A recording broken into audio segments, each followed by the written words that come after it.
एकटा जगू शकत असेल, माणूस एकटा जगू शकत नाही. भले तो म्हणेल मी एकटा जगतो, पण तो एकटा जगू शकत नाही.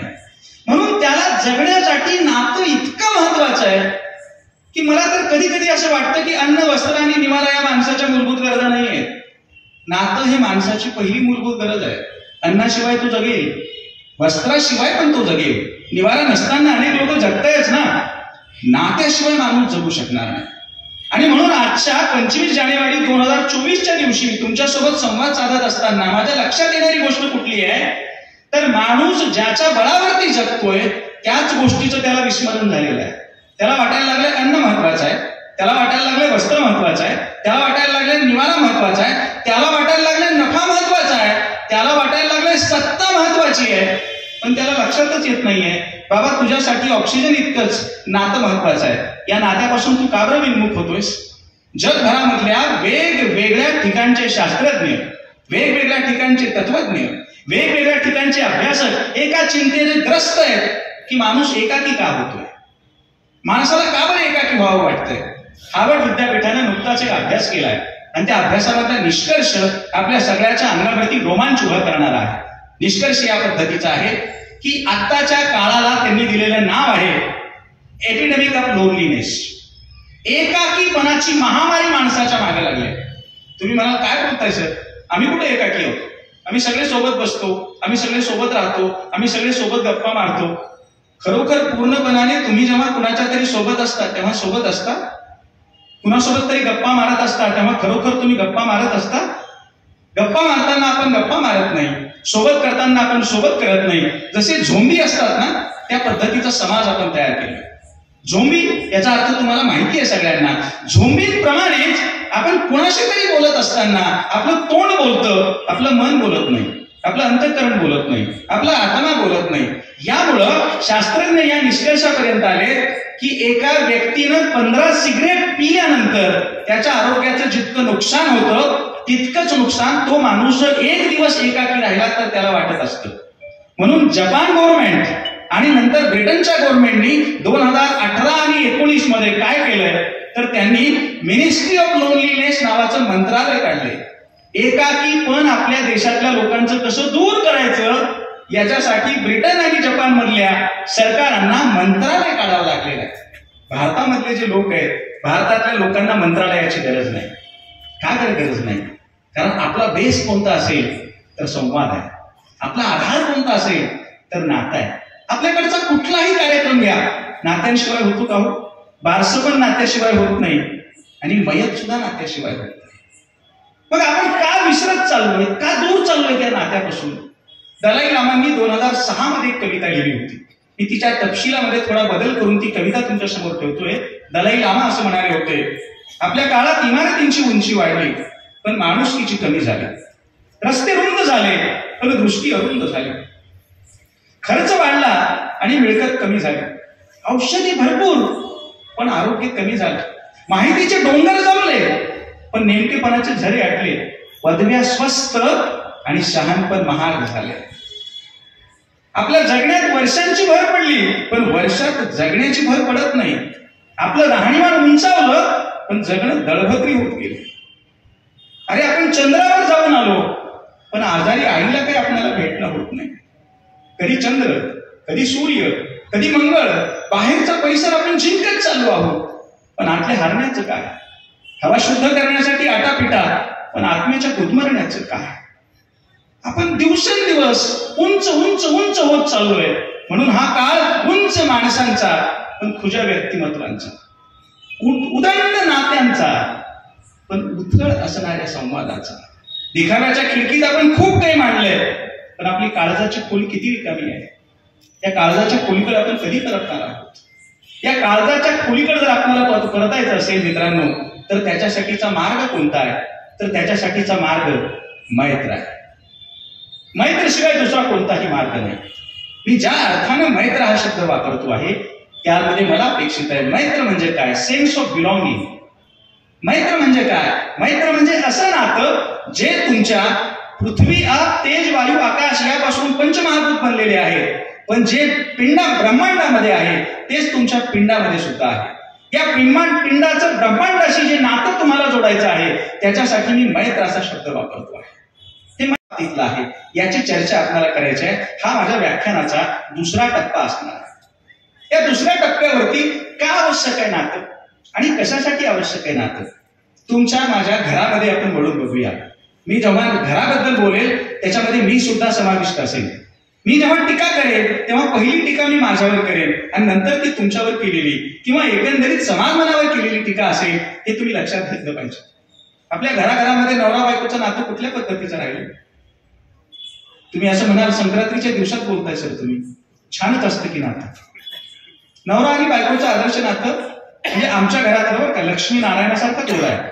लग्न झाल्यापासून आतापर्यंत सुद्धा म्हणजे मला फार आवडलं की पत्नी प्राचार्य आहेत आणि पती सचिव आहे.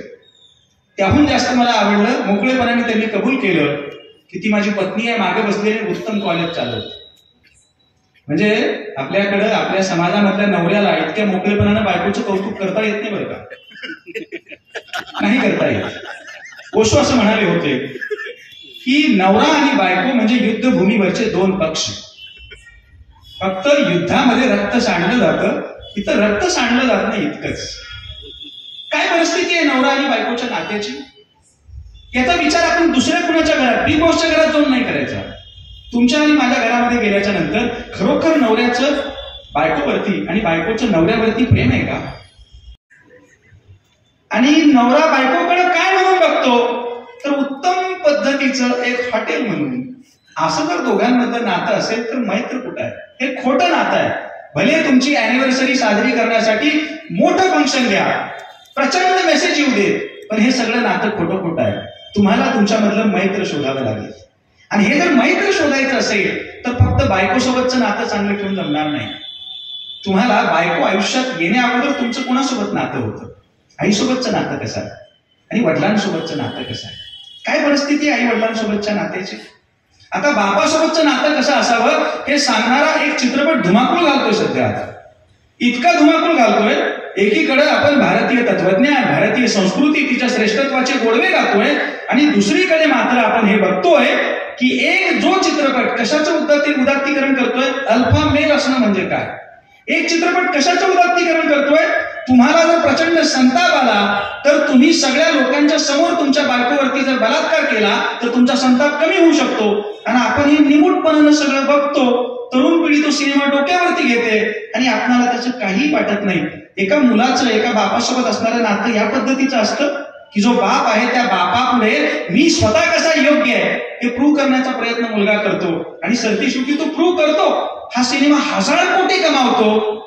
आणि दुसरीकडे आपण असं म्हणतो की नातं बापाचं आणि मुलाचं कसं असावं तर श्रीराम आणि दशरथासारखं असावं, हे आपण म्हणतो. आपण एकीकडं संपूर्ण वातावरणामध्ये रामाचं वातावरण आहे, श्रीरामाचं वातावरण आहे. मला तर वाटतं या मंचाच्या ठिकाणी तर फक्त श्रीरामाचं नाही, श्रीकृष्णाचं पण वातावरण आहे. श्रीराम एकीकडे आपले आदर्श आहेत, एकीकडे श्रीकृष्ण आपले आदर्श आहेत. आणि मग बापाशी असणाऱ्या आपल्या नात्यामध्ये कुठला तरी एक अॅनिमल नावाचा चित्रपट उत्क्रांत होऊन नराचा नारायण व्हायला पाहिजे हे सांगत नाही, तो उत्क्रांतीचा क्रम बदलू पाहतो.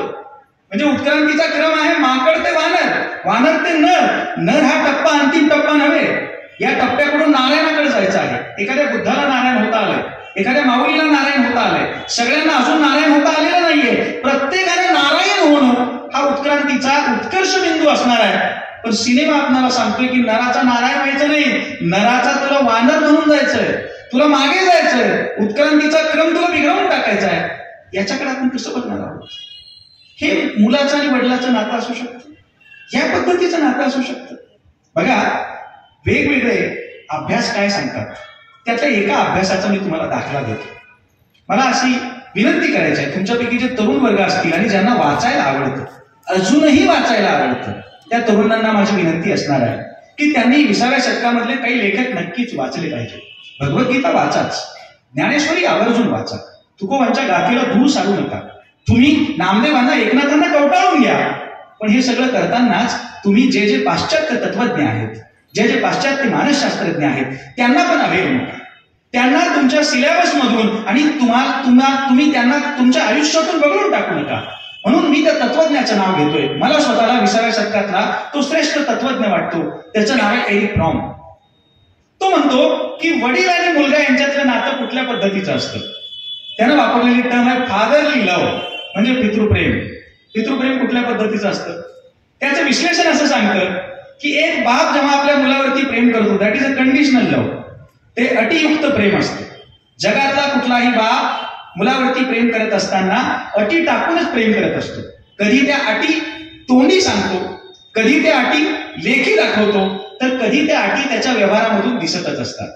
म्हणून वडील जेव्हा मुलावरती प्रेम करतात तेव्हा त्यांच्या काही अटी असतात. मी याला अटी म्हणून बघत नाही, मी याला एक आचारसंहिता म्हणून बघतो. कोणत्या पद्धतीची आचारसंहिता? तुला हा वंश पुढे चालवायचा, तुला हा वारसा पुढे चालवायचा, तुला ही परंपरा पुढे चालवायची आहे. पण जर परंपरा पुढे चालवायची असेल तर तू कसं व्हायला पाहिजेस? मी विचार करतो श्रीरामाच्या काळामध्ये जाऊन कैकेयींनी दशरथाकडून वचन घेतलेलं आहे. श्रीरामाला दशरथाने सांगितलेलं आहे की तुझं राज्यारोहण होणार नाही, तुला राज्यावरती बसता येणार नाही आणि तुला इथून जावं लागेल, तुला वनवासाला जावं लागेल. मी श्रीरामाचा मुलगा म्हणून विचार करतो, मी श्रीरामाचा भगवंत म्हणून विचार करत नाही, परमेश्वर म्हणून विचार करत नाही. मानवी पातळीवरती जाऊन विचार करतो की जेव्हा दशरथाने श्रीरामाला असं सांगितलं तेव्हा काय वाटलं असेल श्रीरामाला?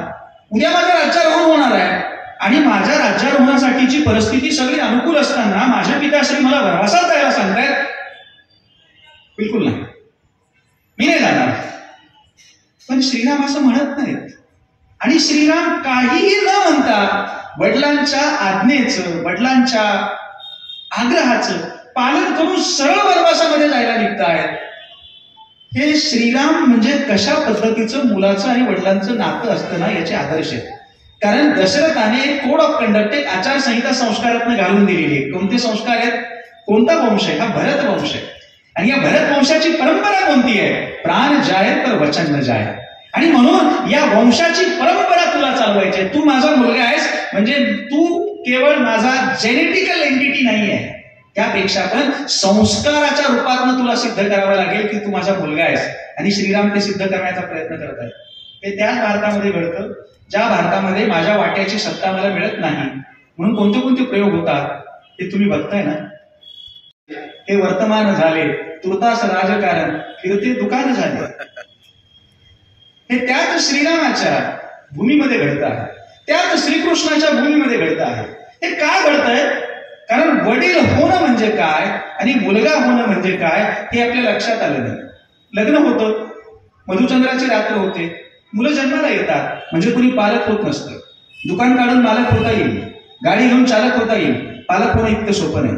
पालक होणं ही एक जबाबदारी आहे. ती जबाबदारी घेण्याची तयारी आहे का? तर मुलांना जन्माला घाला. चीनला लोकसंख्येमध्ये मागे टाकून भारताचा पहिला नंबर काढायचा आहे म्हणून नाही झालो आपण पालक. पालक होणं ही एक जबाबदारीची गोष्ट, हे आपल्याला नेमकं कधी कळणार आहे? म्हणून मला वाटतं पहिल्यांदा पालकाचं आपल्या पाल्यासोबतचं जे मैत्र आहे ना ते फार चांगलं असलं पाहिजे. आणि याच्यासाठी मला वाटतं स्त्रियांची जबाबदारी थोडी जास्त आहे. आईचं आणि मुलाचं, आईचं आणि मुलीचं नातं कुठल्या पद्धतीचं असायला पाहिजे? शास्त्र असं सांगतं, मानसशास्त्र, 8.5 वर्षापर्यंत मुलं आईचं ऐकतात. 9व्या वर्षामध्ये मुलं गेली की ते आईचं ऐकत नाही आणि मग आईची आदळआपट चालू होते. काय लेकरू झालंय, चुकून माझं ऐकत नाही, नाव काढू देत नाही, माझ्या हाताबाहेर गेलंय, बापावर गेलंय, आज्यावर गेलंय, आजोबावर गेलंय. अशा पद्धतीचा उद्धार करणं चालू होतं. मानसशास्त्र काय सांगतं? 8.5-9 वर्षाच्या वयामध्ये मुलाला त्याची पर्सनॅलिटी मिळत असते. आणि ही पर्सनॅलिटी घडवायची ती शब्दांनी नाही, पर्सनॅलिटी घडवायची असते ती म्हणजे संस्कारातून. मी तर असं म्हणतो पर्सनॅलिटी डेव्हलपमेंट ही फार सोपी गोष्ट आहे. ते करणं आईचं काम नाहीये, ते करणं वडिलांचं काम नाहीये, त्याच्यासाठी शेकडो क्लासेस आहेत. कॅरेक्टर डेव्हलपमेंट करणं ना हे कुटुंबाचं काम आहे. आणि संस्कार कसे करायचे असतात माहितीये का? संस्कार ही नकळत करायची गोष्ट आहे. जाणून सुद्धा नाही की आपण संस्कार करतो. श्यामची आई आपल्या सगळ्यांना आठवते ना, कशी करायची श्यामची आई संस्कार? श्यामची आई संस्कार या पद्धतीने करायची की श्यामला आंघोळ नाही आवडायची, पण आंघोळ घालणं महत्वाचं असायचं. आणि मग आई श्यामला घेऊन स्नानघरामध्ये जायची, न्हाणीमध्ये जायची. श्याम आंघोळ करायचा आणि आईला हट्ट करायचा, आई आंघोळ केली आहे मी, पण पहिल्यांदा सांगतो असाच पाया नाही येणार, माझ्या पायाला माती लागते, चल पदर पसर कर तू. आई तिथं म्हणायची नाही, मेल्या काय सांगतोस रे मला, असल्या गोष्टी होणार नाहीत. आई पदर पसरायची आणि पदर पसरता पसरता एकच संस्काराचं मूल्य आपोआप त्याच्या रक्तामध्ये, रुधिरामध्ये, मनामध्ये, व्यक्तिमत्वामध्ये, कॅरेक्टरमध्ये संक्रमित करायची. ती म्हणायची, बाळा श्याम, पायाला मळ लागू नये म्हणून जपतोस ना, तसं मनालाही मळ लागू नये म्हणून जप बरं.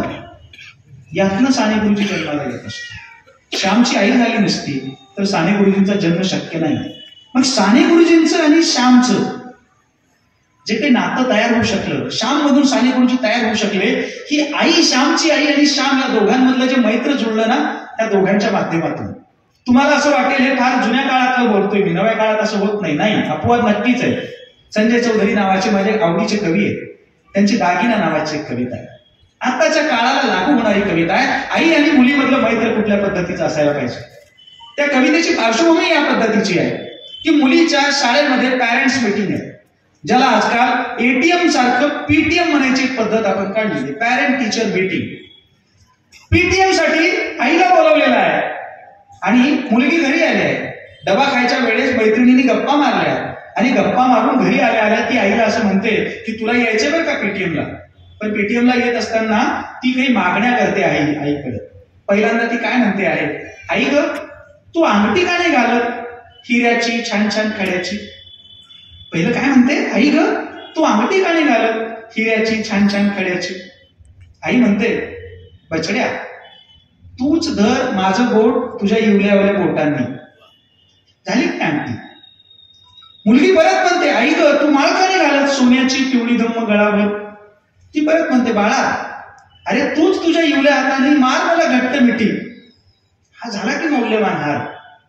आता इथं विचार करा, आई काय म्हणते आहे ते संस्कार आहेत. आई काय म्हणते आहे, आई असं म्हणत नाही सांग तुझ्या बापाला. म्हणत होते मी सोनं आता महाग व्हायलंय, स्वस्त आहे तोपर्यंत घ्या. घेतलं नाही बरं का, आता संपलं, मैत्र तुटलं, मैत्र तुटलं, तुम्ही मैत्र जुळू दिलं नाही. आणि म्हणून ती आई म्हणते की बछड्या तूच मार गळ्याला घट्ट मिठी. मुलीनं ऐकलं आईचं, कारण आई फक्त ओठांनी बोलत नव्हती, आई अंतःकरणातून बोलत होती, आई आत्म्यातून बोलत होती, आई सर्वांगातून बोलत होती. म्हणून त्या मुलीनं मारली घट्ट मिठी आईच्या गळ्याला. ओसंडत राहिले पांढरे शुभ्र मोती त्या मुलीच्या डोळ्यातून आईच्या काळ्याभोर केसांवरती. त्यानंतर आई जे बोलली ते खूप महत्वाचं आहे. आई म्हणाली, बाळा आपल्या आतून उगवून येतात तेच दागिने ल्यावेनी सजावे. आपल्या आतून उगवून येतात तेच दागिने ल्यावेनी सजावे. दुसऱ्या झाडाची फुलं माळून एखादं झाड सजल्याचं एकही उदाहरण विश्वाच्या इतिहासामध्ये नाही. झाडं आपली आपली फुलं माळून सजत असतात, पण बाजार आपल्याला सांगायला लागतो तनिष्क मध्ये काय आलंय, पीएनजी मध्ये काय आलंय. आणि आपण मात्र काय करतो, बाजाराच्या आहारी जातो आणि बघता बघता आपण मुलांशी बोलत नाही, आपल्या तोंडातून बाजारच बोलायला लागतो. आणि या बाजारामुळे काय होतं तर मला वाटतं आपण कमोडिटी रिलेशनशिप तयार करायला लागतो. ही कमोडिटी रिलेशनशिप जर बाजूला सोडायची असेल ना, तर कुटुंबाशी असणारा आपल्या नात्याचा आपल्याला विचार करावा लागेल. महिला मंडळी असं म्हणू शकतील की सर तुम्ही जेंडर इक्वॅलिटीच्या बाजूने बोलत नाही, तुम्ही स्त्रियांबद्दल जास्त बोलताय, संस्कार करण्याची जबाबदारी आहे. बिलकुल नाही, संस्कार करण्याची जबाबदारी पुरुषांची सुद्धा तितकीच आहे. पुरुष कुठल्या पद्धतीने संस्कार करू शकतो, थोडंसं विनोदी पद्धतीने तुम्हाला सांगेन. कारण येल्लावाड सरांनी मला सातत्यानं अपेक्षा व्यक्त केली आहे की सर परळीमध्ये तुम्ही जेव्हा याल आणि श्रोत्यांसमोर जेव्हा बोलाल ना, थोडा थोडा विनोद पण लागतो आमच्या श्रोत्यांना. म्हणून एक विनोदी दाखला, संस्कार कसे करतात हे कळण्यासाठी. एक डॉक्टर होते, ते डॉक्टर इंडियन मेडिकल असोसिएशनचे अध्यक्ष झाले आणि मग त्या डॉक्टरांचा सत्कार चालू झाला. दररोज कुठेतरी सत्कार असायचा. डॉक्टर शॉल, श्रीफळ, परत गळ्यामधला हार सगळं घेऊन घरी जायचे. घरी गेलं की तो जो छोटा मुलगा आहे तो वडिलांचा सत्कार झालेला त्याला दिसायचा आणि त्याला कौतुक वाटायचं आपल्या बापाचं की आपला बाप दररोज एक शॉल घेऊन येतो, दररोज त्याला वेगवेगळे मोमेंट मिळत आहेत. कशासाठी सत्कार होत आहेत? सुट्टीच्या दिवशी, रविवारच्या दिवशी बाप मुलं एकत्र बसून जेवायचे. फार चांगलं कुटुंब होतं ते. सगळेजण वेगवेगळे जेवायचे नाही, एकत्र बसून जेवायचे. एकत्र जेवायला बसल्यानंतर मुलगा बापाला उद्देशून असं म्हणाला, पप्पा तुमचा सारखा सत्कार होतोय, कशामुळे हो? बाप असा होता की मुलाने विचारलेल्या प्रश्नाचं उत्तर द्यायचा, हिडीस पिडीस टाईपचा नव्हता. अन्यथा अनेक बाप असे असतात की जर असा काही प्रश्न विचारला अडचणीत आणणार तर ते म्हणतात तुला काय करायचंय, अभ्यास करत बस. बाप तसं म्हणाला नाही. बापाने सांगितलं, अरे राजा, मी इंडियन मेडिकल असोसिएशनचा अध्यक्ष झालोय. मुलांनी विचारलं, ते काय असतं? बाप म्हणाला, अरे जसे सगळे डॉक्टर असतात की नाही, त्या डॉक्टरांची एक सर्वोच्च संघटना असते देश पातळीवरची. मी त्या संघटनेचा अध्यक्ष म्हणून निवडला गेलो. अरे बापरे, एवढे मोठे डॉक्टर तुम्ही, म्हणजे तर तुम्हाला खूप कळत असेल आता. वडील फक्त हसले आणि शांत बसले. मुलगा असं म्हणाला, पण मला तुमची परीक्षा घ्यायची आहे, खरंच तुम्ही मोठे वडील झालात की नाही हे बघण्यासाठी. मुलगा बापाची परीक्षा घेतोय. मुलगा बापाची परीक्षा घेतोय. बापाचा इगो फणाकडून उभा राहतो. तू माझी परीक्षा घेणार? तू आईने शिकवलं काय तुला बापाची परीक्षा घे म्हणून? वडील म्हणाले, घे की. तो म्हणाला, आज नाही घेणार. तुम्हाला जेव्हा रिकामा वेळ असतो तेव्हा सांगा, मला तुमची परीक्षा घ्यायची आहे. वडिलांनी होकार दिला. एक सुट्टीचा दिवस आला आणि वडिलांनी मुलाला आठवण करून दिली, परीक्षा घेणार होतास ना, घेतोयस का?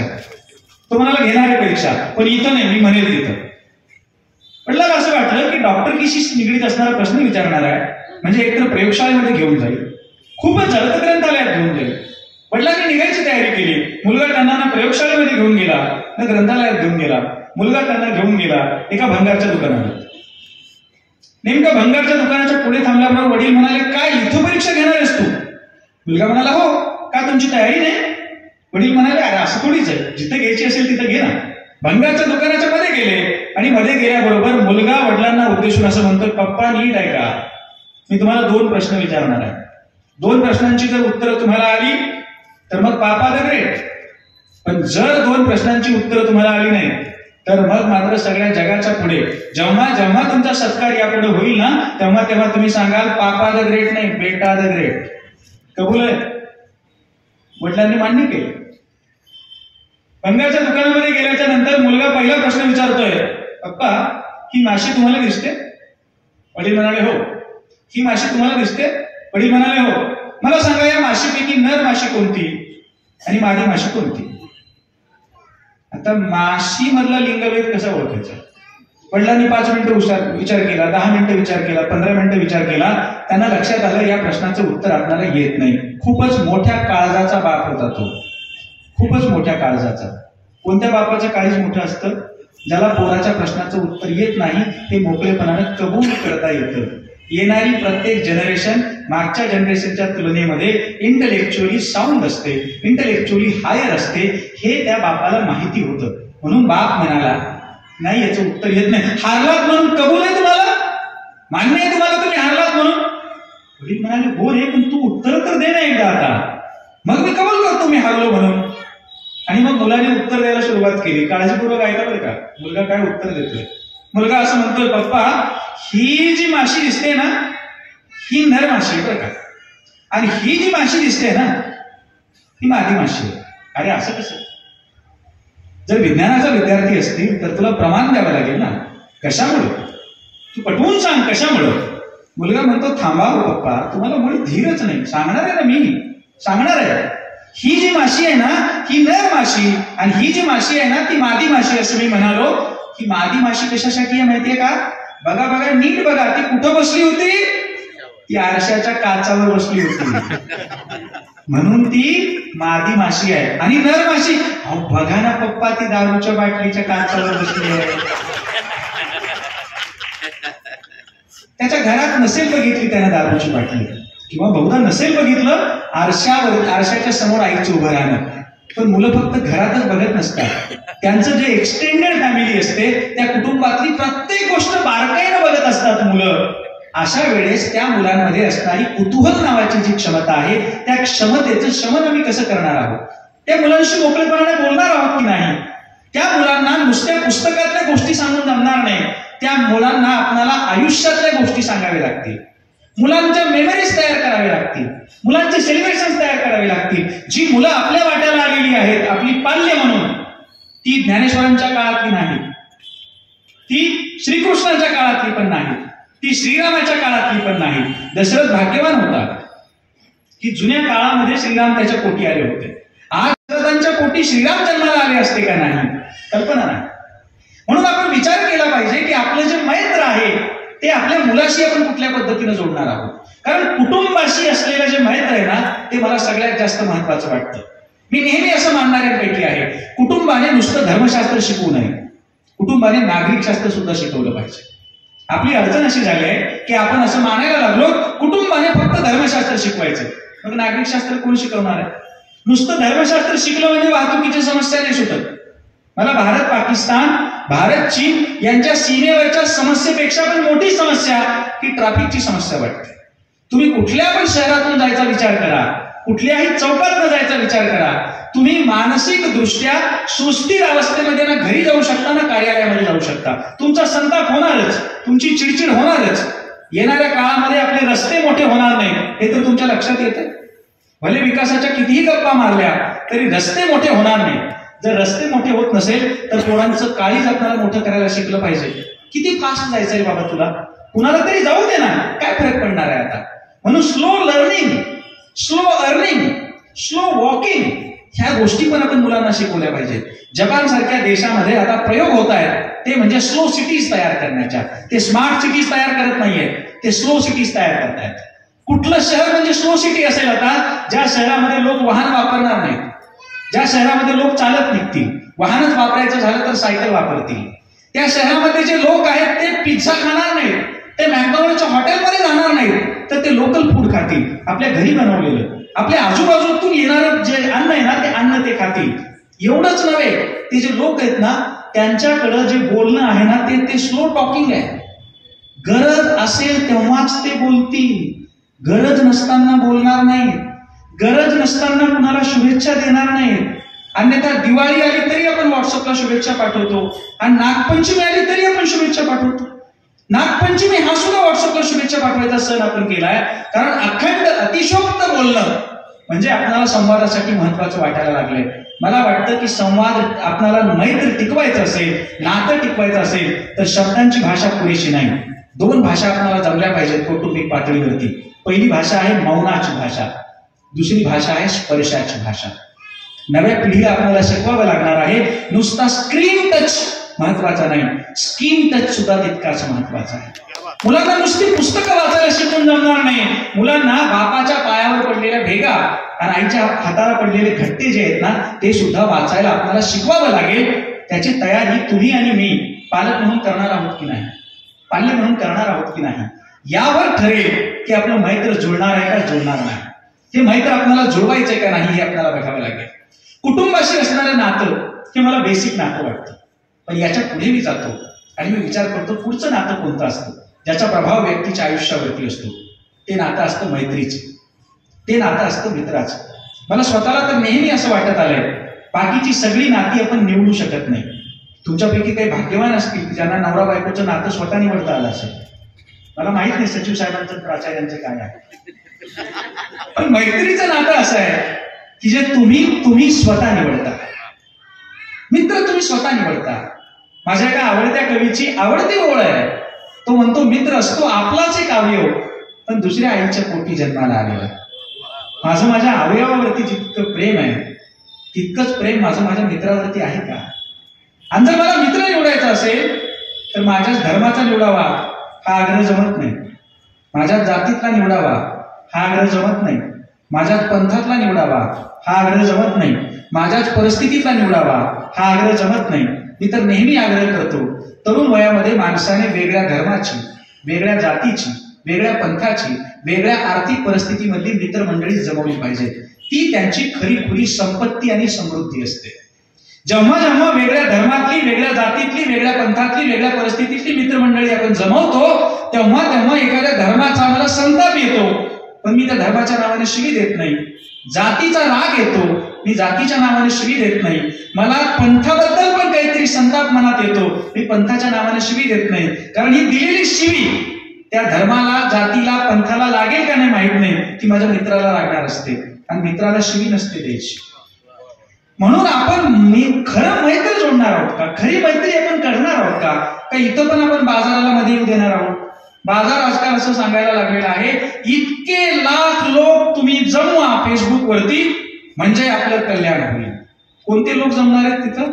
विशिष्ट धर्माचे, विशिष्ट जातीचे, विशिष्टच पंथाचे. मैत्री कुणाशी करायची ते फेसबुक शिकवणार आहे आम्हाला, मैत्री कुणाशी करायची हे इंस्टाग्राम शिकवणार आहे आम्हाला, नाही शिकवू शकणार. म्हणून एक लक्षात घ्या, मैत्र जोडण्यामधली सगळ्यात महत्वाची अडचण काय आहे? अरुणता. ती म्हणजे आपल्या आजच्या इकॉनॉमीचं स्वरूप झालेलं आहे attention economy. Attention economy. Attention economy याचा अर्थ काय आहे की तुमची जवळची माणसं तुमचं लक्ष वेधून घेत नाही. तुमच्या जवळच्या माणसापेक्षा तुमचं लक्ष कोण वेधून घेतोय माहितीये का? फेसबुक वेधून घेतोय, इंस्टाग्राम वेधून घेतोय, ट्विटर वेधून घेतोय. ही माध्यमं वेधून घेत आहेत, वेगवेगळे राजकीय पक्ष वेधून घेत आहेत, वेगवेगळ्या सामाजिक संघटना वेधून घेत आहेत. त्यांचं काम त्यांच्या जागी महत्वाचं असेलच, पण माझी मित्राची निवड कोणती असेल हे सांगण्याचं काम न कुठल्या संघटनेने करावं, न कुठल्या पक्षाने करावं, न कुठल्या समाज माध्यमाने करावं. हे काम आपण आपलं केलं पाहिजे. म्हणून अटेन्शन इकॉनॉमी ही सध्याच्या काळामधली ट्रेंडिंग टर्म आहे. अटेन्शन इकॉनॉमी म्हणजे काय? मला वाटतं आताच्या काळामध्ये जे आपण म्हणतो ना, सध्याच्या काळामध्ये चरम म्हणजे आपण त्या जातीचा समाज असं म्हणतो, आमच्या समाजाचा. अरे आपला समाज एकच असू शकतो, भारतीय समाज. एकतर मानवी म्हणूया, पण केवढ्या उच्च पातळीवरचा विचार न करता थोडं आपण सामान्य पातळीवरचा विचार केला तर कोणता समाज असतो? भारतीय समाज. ज्या समाजाबद्दल म्हणतात की ग्रीक रोमा